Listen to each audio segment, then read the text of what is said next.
Do it. Let's All do right, it. everyone's live. Here we go, guys. Dr. J and Evan Brandt in the flesh today. Oh, dude. Hey, cheers. I added a little Cheers. bit of organic grape Cheers. juice to it. Is that What is that? ginger? You got the It same is. one.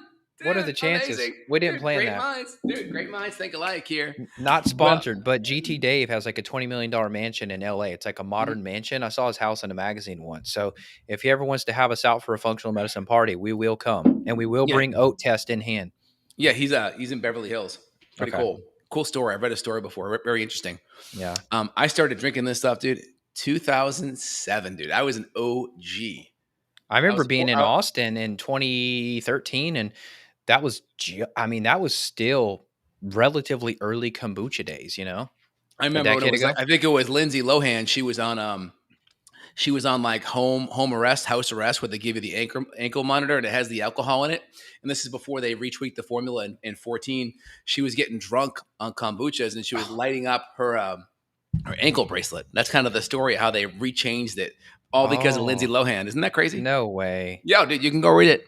That's nuts. Crazy. Yeah, because it was stronger. Like you can get some that are up to 5%. Yeah, dude, it was a little strong. So absolutely. Well, welcome to the podcast, guys. You got a little side conversation here. Today, we're going to be talking about when food is not enough.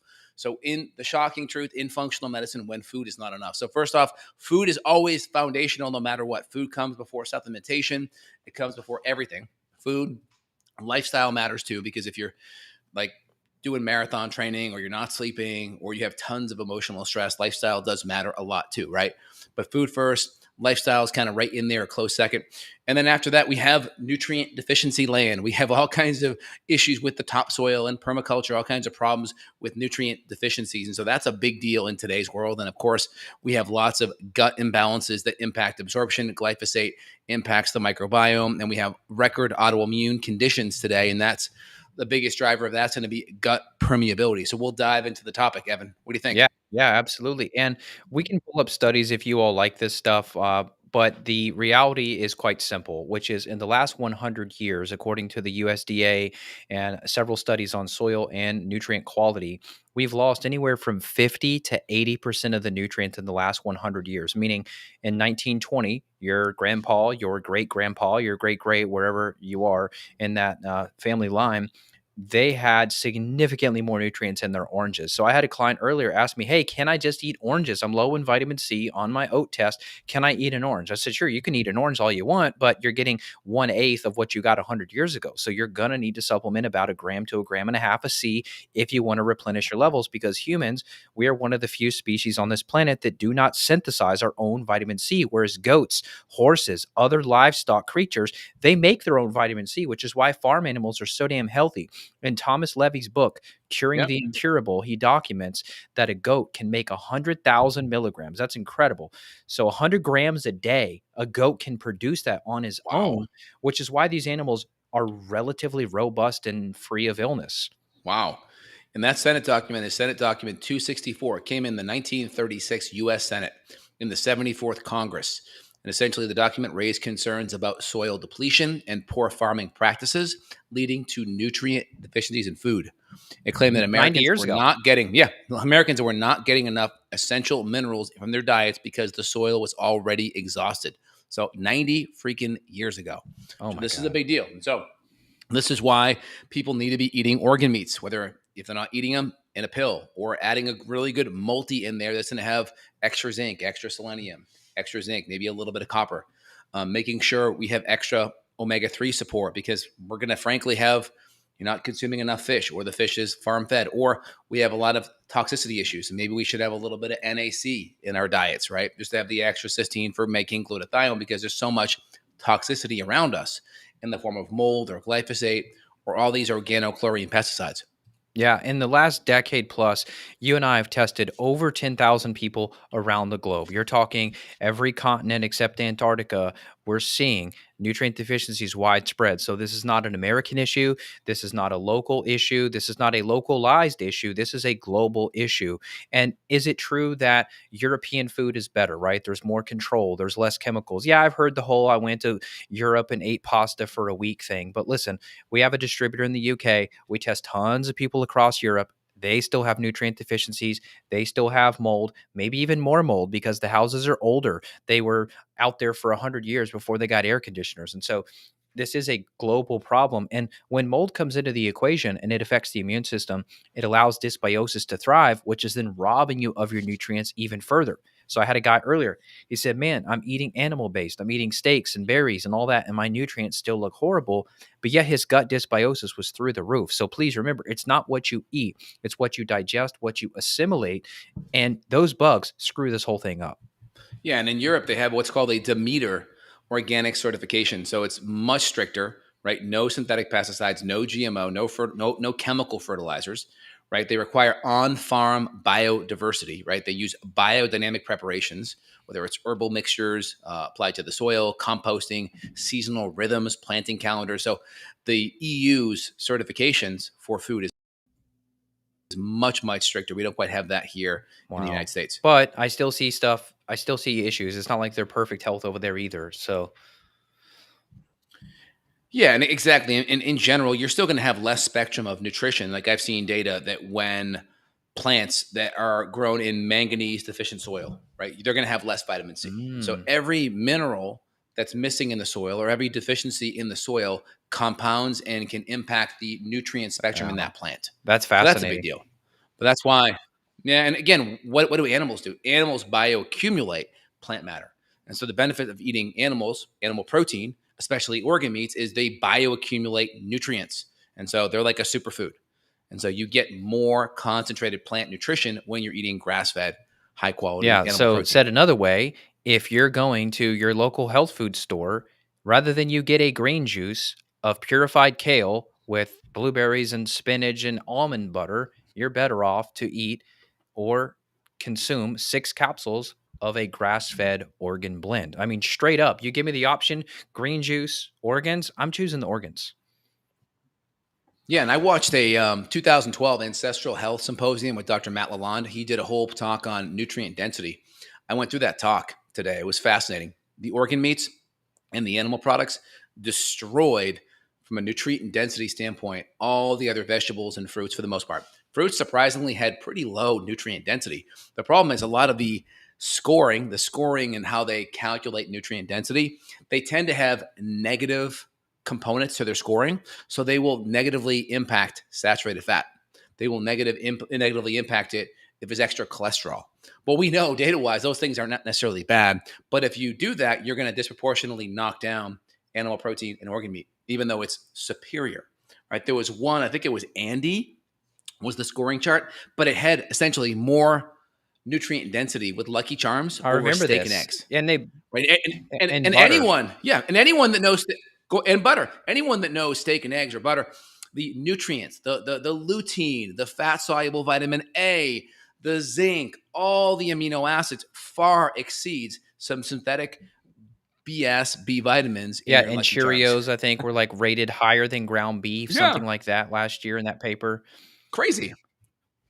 It's because the scoring system they use will negatively impact saturated fat and cholesterol. That's why the scoring on there, and sometimes even Which salt too. side note, we've And done so, yeah, podcasts with Jack Wolfson, look up the book, The Paleocardiologist. yep. If you still in 2025 need debunking about the quality fats and the cholesterol issue, there's plenty of data out there, and it's a total non-issue. When people say, "Oh, my total's 250," I have zero concern when we're eating this way, it's fine.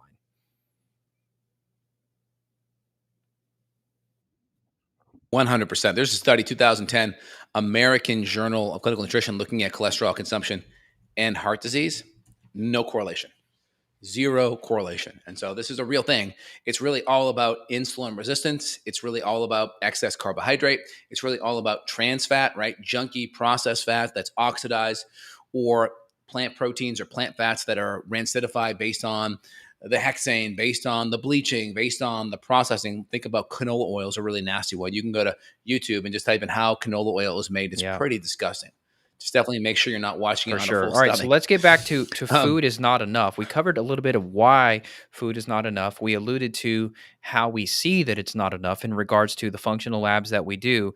And then let's go a little deeper. What are we seeing that's actually affecting the nutrient absorption? We hinted at some dysbiosis. We haven't talked about parasites. We haven't talked about mhm, worms. mhm. We haven't talked about low pancreatic elastase, high calprotectin. I think we should break down some gut health markers that would indicate when things are not well in the gut. 100%. So first thing is anytime we're stressed, we have that sympathetic nervous system in overdrive, right? We're making excess cortisol. Maybe we're making a bunch of adrenaline. We could see this with either overly high or low adrenaline on an organic acid test. We may see low or high vanylmandulate. We may see low or high cortisol. We may see depleted DHEA sulfate. This can be all a sign that we're in a chronic stress state. And the more chronically stressed we are, the more we're activating that sympathetic part of our nervous system. And so essentially, how it works is we have our central nervous system, and then we have our peripheral nervous system, and then we have out of the peripheral we have our somatic, which goes to our muscles to pump, to move, to lift weights, and then we have our autonomic. Think autonomic, automatic. That controls our organs, that controls our hormonal system, that controls breathing, that controls our blood pressure, heart pumping. So somatic, we have conscious control. Autonomic, it's automatic control. But what impacts the autonomic is parasympathetic and sympathetic. So the more relaxed we are, our autonomic system is more anabolic and chill. The more dysregulated and sympathetic we are, the more we go into overdrive. And so the goal is that we work on our nervous system by doing all the foundational principles right: inflammation low, nutrient density high, good breathing, good movement, sunlight. That puts us in good sleep. That puts us in a really good parasympathetic state. And you can get like an Oura ring, or you can get a Fitbit, anything with an HRV or some kind of a readiness score that can kind of tell you and give you a pretty good idea of, are you more in that parasympathetic vagus nerve heal repair, or are we more in the breakdown You know what's sympathetic fight or crazy? flight? I was talking to a guy earlier who was having difficulty swallowing, and he had a Lyme test, and the Lyme was positive. So I started looking into the literature on it, and there's several papers discussing that Lyme is actually Hmm. affecting the cranial nerves that are involved with swallowing. And so I think I had a little bit of that years ago. I'm better now, but I suspect that for folks that are listening, you're like, hey, I'm eating all these good foods, but I still have XYZ symptom, whether that's mood, anxiety, depression, skin conditions, autoimmune conditions, or even in this guy's case, mid 30s, trouble swallowing. There could be an impact of these infections like Lyme affecting. When you brought up nervous system and nerves, I'm like, wow, think about the stuff we take for granted, like swallowing without aspirating or choking. What a beautiful thing that is. But in some cases, people are Correct. getting diagnosed. This is huge now. Do you pronounce it dysphagia, this Yeah, dysphagia, difficulty and so there's some swallowing. papers Yeah. on Bartonella, believe it or not, as well. And I remember being back in Kentucky, I saw a truck like a kind of like a senior home truck, like one of those school buses with a bunch of seats on it, and it was like Dysphagia Institute or something. Basically, a bus full of people that can't swallow, and now they're treated like dementia victims. And I'm like, think of how many of those people have Lyme or Bartonella or something screwing up the nerves, the nervous system, maybe keeping them in sympathetic where they can't swallow, they can't digest well. It's just a little bit of a tangent, but it gets me thinking. And also, too, when it comes to swallowing, right? I see H. pylori a lot, right? Because the closer the infection is to the source. So if we have inflammation in the upper stomach, right, that antrum or fundus part of the stomach, or up in the esophagus area, right, that can impact the inflammation in that tissue. And when things get inflamed, what happens? They tend to tighten, right? If your shoulder starts to get sore, you start to go like this, right? Everything kind of tightens and kind of recoils.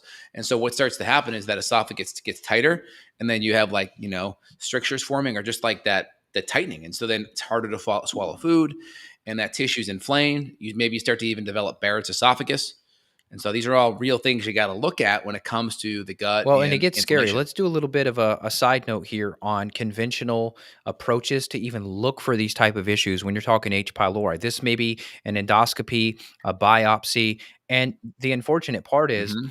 hospital acquired infections are a real thing, meaning you go in, routine procedure, routine scan, and you leave the hospital with a new infection that you didn't have when you went in, and possibly their test gives you a false negative. We're doing an at-home test, so the accuracy of what we're doing is so good.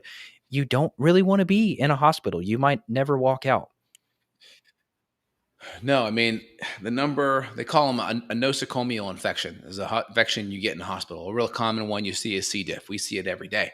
Also, the number, it was number 7, number 8. It's usually right in the top 5 or 10 is iatrogenic diseases or iatrogenic cause of death. This is basically doctor induced. This is the doctor recommends a treatment. You take it correctly, you die, even though it's taken correctly. That happens 60, 70,000 times a year, maybe more. I mean, the last time I looked at it was a decade ago. So I'm guessing it only goes up, but that's a real thing, right? We know ibuprofen taken correctly kills over 20,000 people a year, right? We're seeing data on Tylenol and what that can do. And I've been talking about Tylenol as a problem for a long period of time, acetaminophen, because it depletes glutathione. That's why I tell people if you need to take Tylenol, you better take it with Uh, he, NAC Here's or an update glutathione. for you since your number.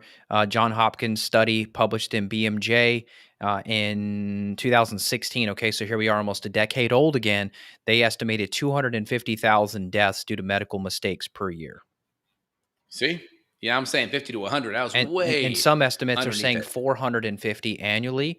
So, yeah, who knows? But it's hundreds Yep. of thousands, and we're not saying, look, if you break your arm, if you're having a heart attack, a stroke, if you're having an aneurysm or something, obviously, please get the proper emergency care that you need. But when it's a chronic issue, okay, you've got skin conditions chronically, you've got hair, motility, joint, hormone, that type of issue. Unfortunately, their approach is Correct. not going to talk about replenishing your nutrients. Why the hell isn't vitamin C available in a hospital? I begged and pleaded to help family members in hospital situations. Where's the IV drip of vitamin C? We know it helps with sepsis. We know it helps with so many conditions. Why are B vitamins and vitamin C not on everyone's drip? I mean, come on. Well, I had a family member who had to deal with sepsis in the hospital a few years back. And it was like pulling legs. It was pulling a leg, dude, to get them to put antibiotics into it. I'm sorry, Yeah. probiotics into his system because he's just on IV antibiotic day after day. I'm like, can we do anything to push healthier probiotic levels in between IV drips? What can we do? And it was like pulling like Yeah, teeth to well, make that and happen. sometimes they won't So even let it, or they'll say, "Oh, we got to get a court order." I mean, we've talked about that for years. It's been wild. So we could rant on that all day, but let's get into some of the biomarkers real quick. Like, what else could we be looking at? We briefly talked about the stool test and how yeah, we can see issues there with fat digestion or pancreatic enzyme function not being good. That would then indicate, hey, something is yes, impairing your absorption. Great job eating grass-fed steak, blueberries, sweet potatoes, but correct. something ain't right.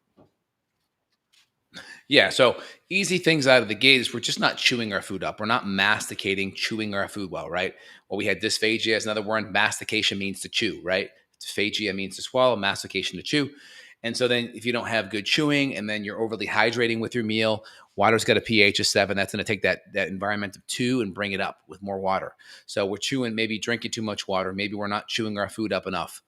And that could be a big deal and that could impact it. And then if we're stressed, then we're not making enough enzymes and acids and bile support. And then if we're not breaking down our food small enough, it's harder to move through our intestinal tract when food's not like in it broken down form. And so that can create motility issues and increased chance of SIBO and bacterial overgrowth.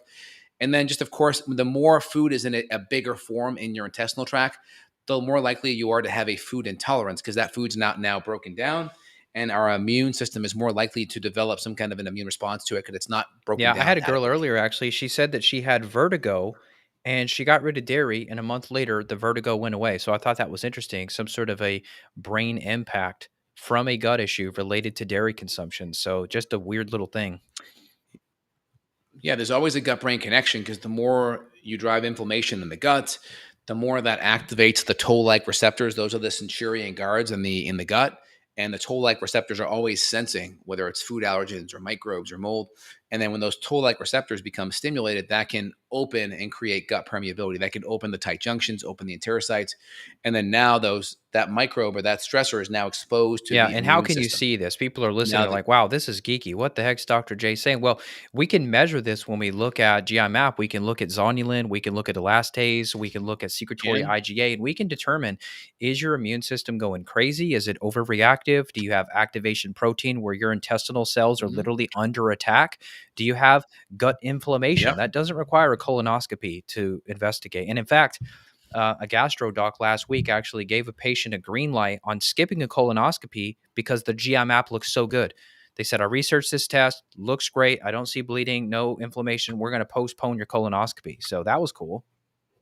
Same thing with me. I tell patients all the time. They're like, "Well, I'm, late 40s. They want a colonoscopy." I'm like, "Well, what's your family history? Like, or do you have a big history? If you're not, well, typically they're looking for blood in the stool, or if you look at the Cologuard, they're looking at DNA. But if you don't have blood in the stool and your inflammation's looking great and your digestive markers are good and your probiotic levels are good, then you're probably in really, really good shape."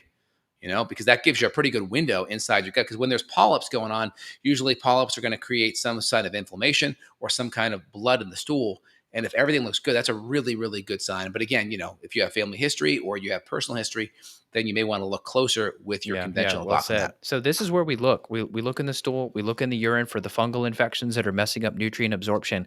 And remember, this is directly connected to brain chemistry too, right? Because if you've got malabsorption, you've got nutrient deficiencies, well, now you're not going to make dopamine and serotonin. So then you get put on Zoloft, you get put on who knows what, Abilify. I mean, how many freaking drugs are there now? Correct. Exactly. Yep. No, you're going to be on put on all kinds of different things because a lot of times SSRIs they'll use it for motility. So if we have constipation and motility issue, they may use that to stimulate motility. So that's a big deal. And then also, let's just say we're low in selenium, right? Low in zinc, and let's say you're predisposed for thyroid problems. That could flare up your thyroid potentially, right? Or if you're not getting enough vitamin A, that could impact your thyroid receptor sites, right? It's possible, right? Because there's certain nutrients that are vital for optimal hormone function. If those aren't there, And that then that can how be a about the problem for depletion sure. too? You've talked about this before, but this idea that different pharmaceutical meds are actually depleting certain nutrients, which then creates this kind of runaway train effect. Mhm. Yeah, I mean, we go look at a couple, right? Go look at some of your blood pressure medication. Look at your ARBs, angiotensin receptor site blockers. Look at your ACE inhibitors, your angiotensin converting enzyme blockers. Look at your beta blockers, right, for heart rate reduction, blood pressure reduction, and then go look at your water pills, right? Your diuretics, your hydrochlorothiazide, right? These are all going to deplete B vitamins. That are going to deplete a lot of your electrolytes, magnesium and potassium. A lot are going to deplete CoQ10, and so then well, what do we need for healthy blood pressure regulation? We need magnesium. What does your heart need for relaxation? Magnesium. What do you need for your sodium potassium pump to work? Sodium, chloride, and potassium. So it creates this nutrient deficiency that's going to forever alter your upstream function of these systems. And then it's going to be harder to not need these medications over time. It creates a dependency on it. And then CoQ10, you'll see that too with some of these meds. And obviously with statins too, right? HMG CoA reductase, which is what a statin is, right? If you look at most of these drugs, they're all inhibitors or blockers. It's what they do. Proton pump inhibitor, angiotensin receptor site blocker, angiotensin converting enzyme inhibitor, HMG CoA reductase inhibitor, right? They're all inhibit. So with HMGs, right? Hemomethylglutarate CoA reductase enzyme, right? That's the enzyme that it inhibits. What stimulates that enzyme? Insulin, right? So the best thing you can do to get your internal cholesterol down is get your insulin down. But that being said, statins that are HMG CoA reductase inhibitors, those also block the mevalonic acid pathway. That mevalonic acid pathway makes CoQ10. You make CoQ10 internally, just like the goat makes vitamin C. So if you're on statin medications, that can severely impact CoQ10 as a And we major can measure deficiency. that, and most people are low. And I've seen people with the Mhm. hokey pokey that also appear to be low in CoQ10. So this is a very common depletion. Yeah. And there's a reason that younger people are having issues with their hearts. We are depleted. We need lots of CoQ10 for mitochondrial function and for heart function. And if we see that bottomed Correct. out, we're going to go, holy crap, you need CoQ10 ASAP. And we'll see it on 22 through 29 markers on the oat. We'll see it in 30 through 33. We'll see those markers off. We'll see also lactate and pyruvate off can also impact it too. So those are good CoQ10 Yeah, markers to look and at. so anxiety, depression, chronic fatigue, you want to get into the gym, but you just don't have the umph to do it. Could be a combination of things. It could be nutrient deficiencies, mitochondrial issues, and neurotransmitters all at the same time. This is why we test, don't guess. So I hope you're geeking out on this because Yeah. this is really where the magic Yeah. is. And these are the answers that have helped us to transform not only our own lives, our family, our kids, our wives, but this stuff is it's amazing. And the more people we see and help, the more it's fun. The more fun it is. It's like, man, look at this, look at this, look at this. And you know, think about even homicides, right? There's a paper on Lyme and homicide, Lyme and suicide.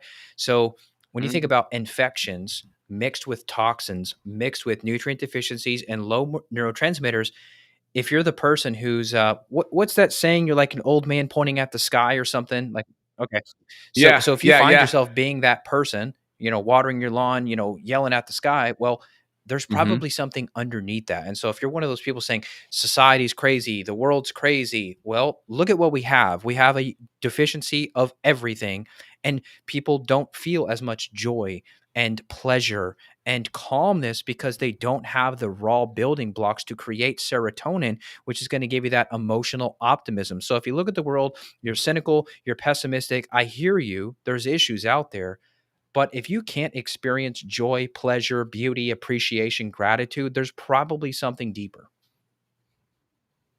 Yeah, and also blood sugar is a big deal too, right? I got a couple of studies here. Okay, Bushman et al. PNAS 2014. Low glucose relates to greater aggression in married couples. So they measured spouses' blood glucose and tracked reports of anger and depression. Lower daily glucose linked to more aggression and more impulse behavior. Also, this one study called Sweetened Blood Cools Hot Temperatures. Experiment giving sugar versus non sugar to people who are frustrated. People who consume sugar after provocation showed less aggressive responses.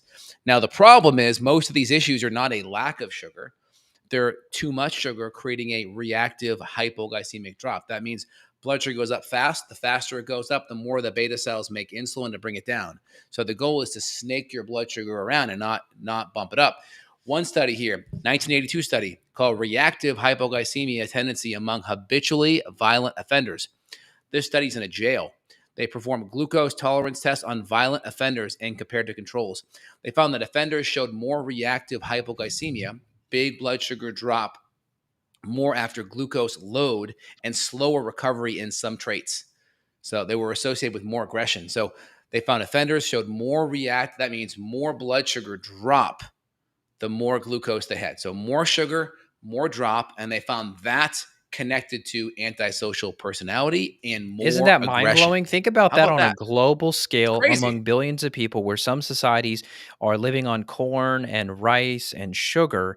And you think about the crazy Yep. guy in the checkout line who's pissed off that you cut him in line. He's ready to fight you at Whole Foods, even though there's another lane available. You cut him off, and now he wants to fight you because little guy needs a little gluten free cookie. Blood sugar got too low, and little Johnny's mad. Isn't that incredible to think if we could apply these strategies on a global scale to billions of people, how we could change? Literally, you're talking violence and crime rates here being affected by blood sugar crashes. That is Yeah. mind blowing. So, oh, there was a viral video. It was funny. I forget his name. There's a comedian online, and the skit is he's at his front door. He's kind of scared. He sees his wife coming towards the front door. He knows he's in the doghouse. Okay. She comes in. She starts yelling at him, da da da da da. And he takes a big old like Chipotle burrito and he shoves it right in her mouth as Oh, soon as she comes in the front door. yes. And then he rubs her Yes. back and he puts a blanket on her. And immediately she stops complaining and she's like, "Oh, thank you." And then he lays her down and like pets her head like a little doggy. And it's funny because if we think about fights in our relationships, those fights are not going to go well if you're hangry. So please, I think there's a related video that always pops up next to that one, which is a couple arguing, but they say you have to do it nose to nose. Okay. So you literally have to touch nose to nose. And it's kind of funny. I've done it with my Oh wife. my god. It's really hard to keep an argument going if you're nose to nose. So if you're struggling in your relationships, try nose to nose arguments. Okay. Get close. Don't stand far and yell at each other. And then secondly, get some food together and then see if you can resolve it. Yeah, food, worst case, a night's sleep if it's a serious issue, and yeah, or any big issue. But there's all kinds of studies like this on blood sugar in the criminal population. Obviously, that's an extreme, but obviously, everyone starts somewhere. And so, the better you are with your mood and your temper, the less chance that things ever escalate. Also, with omega 3 fatty acids, you see it too. So, omega 3s can play a big role with mood as well. There's some monoamine oxidase inhibition that happens of the brain. So that's the neurotransmitter turnover enzyme. That enzyme can drop a little bit.